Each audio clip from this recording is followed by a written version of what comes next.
السلام علیکم ورحمۃ اللہ وبرکاتہ، نحمده ونصلی علی رسولہ الکریم، اما بعد فاعوذ باللہ من الشیطان الرجیم، بسم اللہ الرحمن الرحیم، رب اشرح لی صدری ویسر لی امری واحلل عقدۃ من لسانی یفقہوا قولی۔ يا أيها الذين آمنوا إذا نودي للصلاة من يوم الجمعة فاسعوا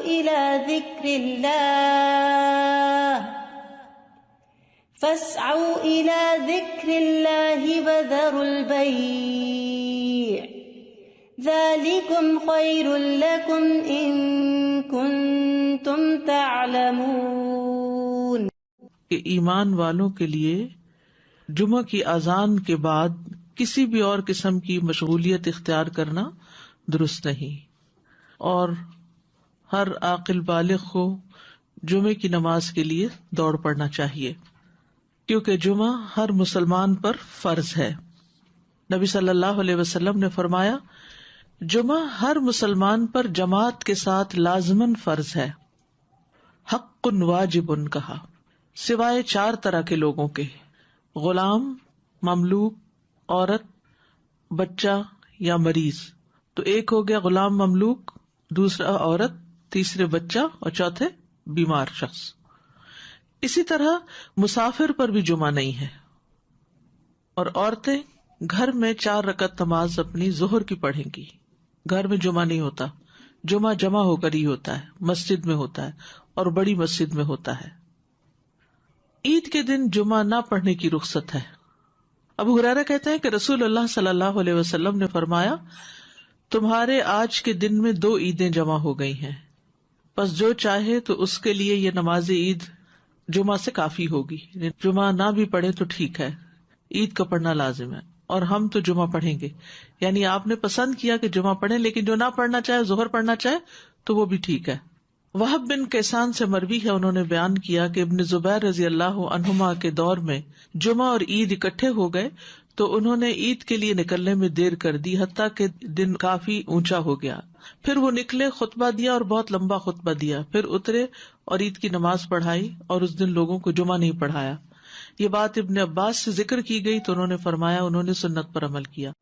یعنی کہ باقی حدیثوں میں بہت سی چیزیں مماثلت ہیں، جو ایک ایک چیز کسی اور حدیث میں الگ سے بھی ملتی ہے۔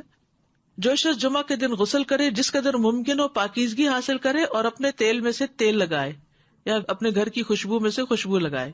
پھر اسی طرح مسجد کی طرف جلدی نکلنا چاہیے، کیونکہ جب امام نکل آتا ہے تو پھر اس کے بعد فرشتے نام لکھنے بند کر دیتے ہیں۔ پھر کثرت سے درود پڑھنا۔ رسول اللہ صلی اللہ علیہ وسلم نے فرمایا، جمعے کے دن اور جمعے کی رات کو، یعنی رات سے ہی شروع ہو جائے۔ کل کسی نے سوال کیا تھا کہ جمعے کی رات کا کوئی خاص عمل کیا ہے، تو وہ درود شریف پڑھنا ہے۔ تو جمعے کی رات کو کثرت سے مجھ پر درود پڑھا کرو، پس جو آدمی مجھ پر 1 دفعہ درود بھیجے گا، اللہ اس پر 10 رحمتیں نازل کرے گا۔ اوس بن اوس روایت کرتے ہیں کہ رسول اللہ صلی اللہ علیہ وسلم نے فرمایا، بے شک تمہارے افضل دنوں میں سے جمعے کا دن ہے۔ اسی دن آدم علیہ السلام پیدا کیے گئے، اسی دن ان کی روح قبض کی گئی، اسی دن سور پھونکا جائے گا، اسی دن لوگ بے ہوش ہوں گے، اس لیے اس دن مجھ پر کثرت سے درود بھیجا کرو، کیونکہ درود مجھ پر پیش کیا جاتا ہے۔ یعنی یہ ایک اسپیشل ڈے ہے، اور اس میں اسپیشل کرنے کا کام کیا ہے کہ رسول اللہ صلی اللہ علیہ وسلم کو درود کا تحفہ بھیجا جائے۔ پھر سورۃ الکہف پڑھنا۔ نبی صلی اللہ علیہ وسلم نے فرمایا، جو جمعہ کے دن، رات کی بات نہیں، دن کی بات ہے، من قرأ سورۃ الکہف فی یوم الجمعۃ، تو اس کے لیے دوسرے جمعے تک نور روشن رہتا ہے۔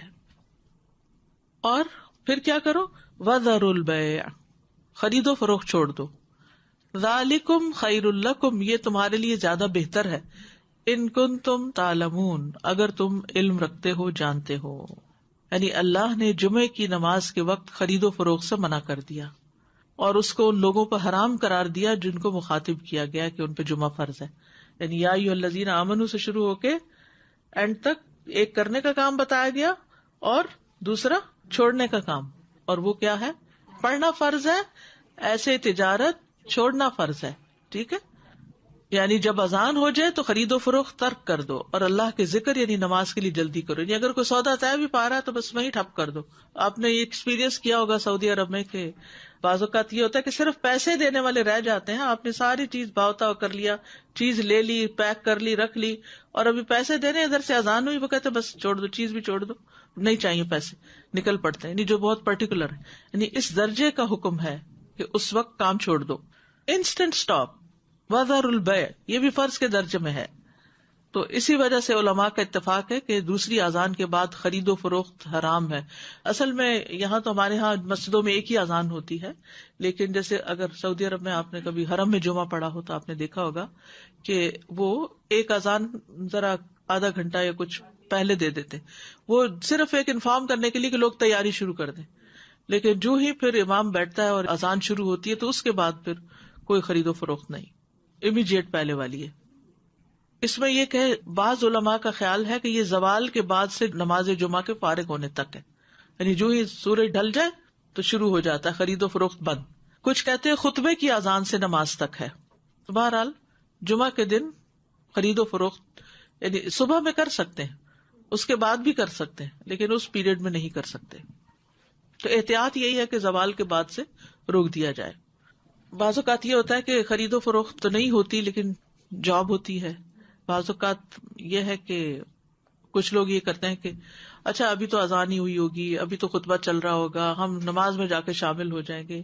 تو نہیں, اذان کا وقت جو ہے وہ جمعہ شروع ہونے کا وقت ہے, اس میں پھر باقی کام چھوڑ دینے چاہیے.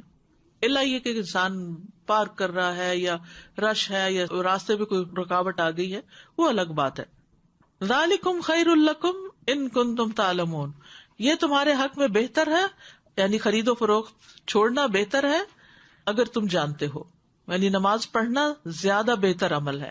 اور اس لیے کہ اگر تم نے وقت پہ نماز نہ پڑھی وہ تو فوت ہو جائے گی, لیکن اگر تم نے تجارت چھوڑ دی اس وقت تو وہ تو بعد میں بھی ہو سکتی ہے, اس کا کوئی وقت مقرر تو نہیں ہے, وہ تو کسی وقت بھی ہو سکتی ہے.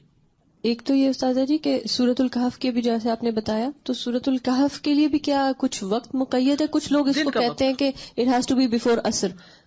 نہیں, مغرب سے پہلے تک پورا دن کا پورا دن, درود کے لیے بھی پورا دن. ٹھیک ہے, مغرب پہ وہ دن کا اختتام ہوتا ہے. ٹھیک ہے. اور دوسرا یہ جو جمعے کی بات آئی کہ وذر البیع, اب فار انسٹنس اب ڈپینڈ کرتا ہے نا, نیت والی بات ہے کہ اگر آپ نے جمعہ اٹینڈ کرنے کی نیت کی ہوئی ہے تو پھر آپ کا ہوگا. اب جیسے فار انسٹنس ہم یہاں ہوتے ہیں اور اگر کسی وقت ہم, عورتوں پر تو فرض ہی نہیں ہے نا جی, لیکن اگر ارادہ کیا ہوا ہے تو پھر اس وقت انسان سب چھوڑ کے چلا جائے. ٹھیک, جزاک اللہ خیر. ایک یہ سوال ہے کہ جب ہم فرائیڈے کی مارننگ اور نائٹ کہتے ہیں تو کیا وہ نائٹ جمعرات کی مغرب کے بعد شروع ہوتی ہے؟ جی صحیح. جی, دوسرا یہ ہے کہ اگر ہم آئے ہیں جمعے کی نماز کے لیے اور کسی وجہ سے ٹریفک میں پھنس گئے, خطبہ ہو گیا, تو اس کے بعد کیا ہم صرف 2 فرض ہی پڑھیں گے کہ پوری نماز پڑھیں گے؟ اچھا سوال ہے. اس پہ یہ ہے کہ بعض علماء کہتے ہیں کہ اگر کوئی دوسری رکعت کی رکوع میں شامل ہو گیا تو اس کا جمعہ ہو گیا. امام ابو حنیفہ کا قول یہ ہے کہ اگر اس نے سلام بھی پا لیا تو اس کا جمعہ ہو گیا, کیونکہ وہ بھی نماز کا حصہ ہے. حتیٰ کہ وہ یہ کہتے ہیں کہ اگر امام سجدہ سہو کر رہا ہے تو بھی جمعہ ہو جائے گا, یعنی پا لے گا. اگر کسی مجبوری کی وجہ سے کوئی سویا رہ گیا, کوئی کسی وجہ سے تاخیر ہو گئی تو جمعہ اس کو مل جائے گا. لیکن بہت سے علماء یہ کہتے ہیں کہ خطبہ بھی ضروری ہے کیونکہ یہ جمعے کا حصہ ہے, اور وہ یہ کہتے ہیں کہ اگر خطبہ نہیں اور جمعے میں شریک ہو گئے ہیں جیسے پہلی رکعت یا دوسری رکعت میں بھی, تو اس صورت میں پھر ظہر کی نماز یعنی امام جب سلام پھیر لے تو 2 رکعت پڑھنے کی بجائے 4 پوری کر لے. جزاک اللہ خیر. السلام علیکم. سورہ کہف کے بارے میں معلوم کرنا ہے. جیسے ہم پڑھتے ہیں, اب میرے بچے سے چھوٹے ہیں, میں ان کو عادت ڈالی ہے کافی سالوں سے, تو وہ صرف پہلی 10 آیتیں پڑھ لیتے ہیں. کہ ایسا کرنا صحیح ہے؟ پہلی 10 آیتوں کی فضیلت ہے لیکن جمعے کے دن ساری پڑھنے کی ضرورت ہے, تو ایسا ایسا جو بڑے ہوتے جائیں اس کو بڑھاتے جائیں حتیٰ کہ پوری پہ آ جائے. اچھا. نبی صلی اللہ علیہ وسلم نے سب سے پہلا جمعہ جو تھا وہ مسجد قباء میں قائم کیا تھا. اس کے بعد ہجرت سے پہلے جو جمعہ ہوا تھا مدینہ میں وہ اسد بن زرارہ نے مدینہ سے 1 میل دور قائم کیا تھا. اسد بن زرارہ نے, یہ نبی صلی اللہ علیہ وسلم کی آمد سے پہلے. اسی لیے ایک صحابی تھے تو وہ جب نماز پڑھ چکتے تھے تو کہا کرتے تھے رحم اللہ ابو امامہ, اللہ ابو امامہ پہ رحم کرے. تو پوچھا کہ کون ہے وہ؟ تو کہا گیا کہ اسد بن زرارہ، کہ جنہوں نے سب سے پہلے مدینہ میں جمعہ قائم کیا تھا، یا مدینہ سے 1 میل دور. تو ذالکم خیر لکم ان کنتم تعلمون، یعنی کاروبار چھوڑ کر نماز کی طرف جلدی آنا یہ تمہارے حق میں زیادہ بہتر ہے اگر تم جانتے ہو. اہل ایمان کی صفت یہ بیان کی گئی ہے کہ جب ان کو اللہ کی طرف بلایا جاتا ہے، عبادت کی طرف بلایا جاتا ہے، تو پھر کوئی چیز انہیں مشغول نہیں کرتی اپنے اندر. سورۃ النور میں آتا ہے رجال لا تلہیہم تجارۃ ولا بیع عن ذکر اللہ واقام الصلاۃ وایتاء الزکاۃ یخافون یوما تتقلب فیہ القلوب والابصار. وہ مرد جنہیں اللہ کے ذکر سے اور نماز قائم کرنے اور زکوٰۃ دینے سے نہ کوئی تجارت غافل کرتی ہے نہ کوئی خرید و فروخت. تجارت اور بیع 2 الگ الگ لفظ استعمال ہوئے ہیں. وہ اس دن سے ڈرتے ہیں جس میں دل اور آنکھیں الٹ جائیں گی. تو جیسے ہی نماز کا وقت آئے فوراً سب کام چھوڑ کر جمعے کے لیے حاضر ہو جانا چاہیے. نہ صرف یہ کہ جمعے کے لیے، باقی نمازوں کے لیے بھی نبی صلی اللہ علیہ وسلم کا طریقہ یہی تھا. اسود سے مروی ہے، وہ کہتے ہیں میں نے عائشہ رضی اللہ عنہا سے پوچھا کہ نبی صلی اللہ علیہ وسلم اپنے گھر میں کیا کرتے تھے. انہوں نے کہا آپ اپنے گھر کے کام کاج یعنی گھر والوں کی خدمت میں ہوتے تھے. جب نماز کا وقت ہوتا تو سب کچھ چھوڑ کر مسجد چلے جاتے تھے، کام چھوڑ دیتے تھے. تو بات یہ ہے کہ انسان بیک وقت 2 تقاضوں کے بیچ میں ہوتا ہے، 2 چیزوں کے بیچ میں. ایک طرف اس کی دنیا ہوتی ہے، ایک طرف اس کا دین ہوتا ہے. بہت سے لوگ یا صرف دنیا کے ہو جاتے ہیں یا صرف دین کے ہو جاتے ہیں، جبکہ ان دونوں میں بیلنس قائم کرنا ضروری ہوتا ہے. اور یہ پرفیکٹ بیلنس سورۃ الجمعہ میں نظر آتا ہے کہ یہاں پر نماز کے لیے بلایا گیا حاضر ہو جاؤ، اور پھر اگلی آیت میں فرمایا فَإِذَا قُضِيَتِ الصَّلَاةُ فَانتَشِرُوا فِي الْأَرْضِ. نماز پڑھ لی، عبادت ہو گئی، اجتماعیت ہو گئی، اب زمین میں پھیل جاؤ اور اللہ کا فضل تلاش کرو اور اللہ کا ذکر کثرت سے کرتے رہو تاکہ تم فلاح پاؤ. تو اس سے کیا پتہ چلتا ہے کہ دونوں چیزیں ضروری ہیں، دونوں ہی عبادت کی مختلف قسمیں ہیں. اس کے لیے تقسیم اوقات کی ضرورت ہے، ٹائم مینجمنٹ کی ضرورت ہے. کچھ وقت عبادت کے لیے اور کچھ وقت کام کاج کے لیے. جب اللہ سبحانہ تعالیٰ اس سے عبادت کا تقاضا کرے تو وہ عبادت کے لیے دوڑ پڑے، اور جب اس کی ضروریات اس کو دنیا کی طرف بلائیں تو اپنے کام کاج اور معاش کی طرف دوڑ پڑے. اسی طرح جب دین کی خدمت کے لیے بلایا جائے، دین کے پڑھنے پڑھانے کا وقت ہو تو انسان اس کی طرف دوڑ پڑے. اور جب بچے اور شوہر اور گھر والے ہمارے محتاج ہوں کھانے پینے کی اور ضروریات پوری کرنے کے، تو ان ضروریات کو بھی عبادت سمجھ کر پورا کیا جائے. تو اس طرح ایک حسین امتزاج قائم ہو جاتا ہے دین اور دنیا کے درمیان. یعنی نہ تو ہمارے سے یہ تقاضا کیا گیا کہ ہم دنیا چھوڑ دیں اور راہب بن جائیں، اور نہ ہی ہم سے یہ کہا گیا ہے کہ ہم سارے کا سارا وقت صرف عبادت میں ہی گزارے.